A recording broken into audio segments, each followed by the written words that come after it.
Permettez-moi de vous interroger sur RFK Junior. Il a manifestement fait part de son scepticisme à l'égard des vaccins.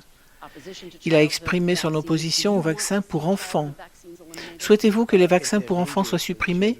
S'ils sont dangereux pour les enfants, écoutez, alors peut-être. Quand on regarde certains problèmes, quand on regarde ce qui se passe avec les maladies dans notre pays, il y a quelque chose qui ne va pas.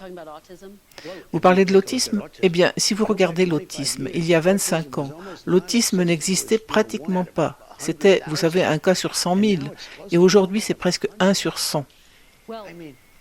Eh bien, je veux dire, que se passe-t-il s'ils ne peuvent pas le découvrir? L'autre soir, j'ai fait quelque chose d'un peu inhabituel à Mar-a-Lago.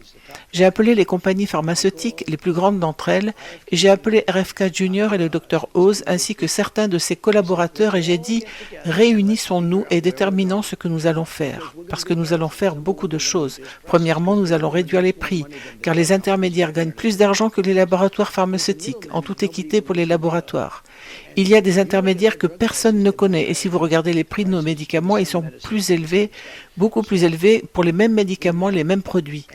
Nous nous sommes donc rencontrés et pendant un long moment, nous avons parlé des prix et des vaccins, vous savez, de ce qui se passe. Nous avons parlé des pesticides, nous avons parlé de tout. Et je pense qu'il va nous apporter beaucoup de bonnes choses. Il ne va pas bouleverser le système, il ne va pas le bouleverser, il ne cherche pas à réinventer la roue.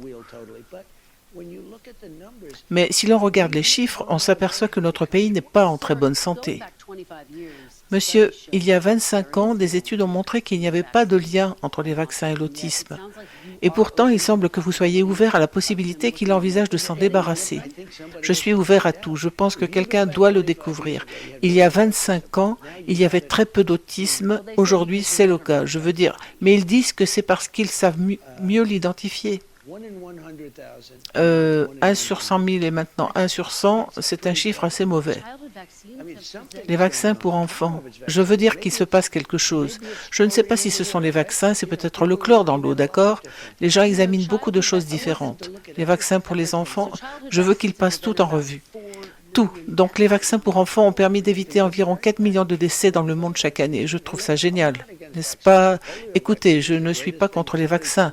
Le vaccin contre la polio est la meilleure chose. Si quelqu'un me dit de me débarrasser de ce vaccin, il devra travailler très dur pour me convaincre. Je pense que certains vaccins sont incroyables, mais peut-être que d'autres ne le sont pas.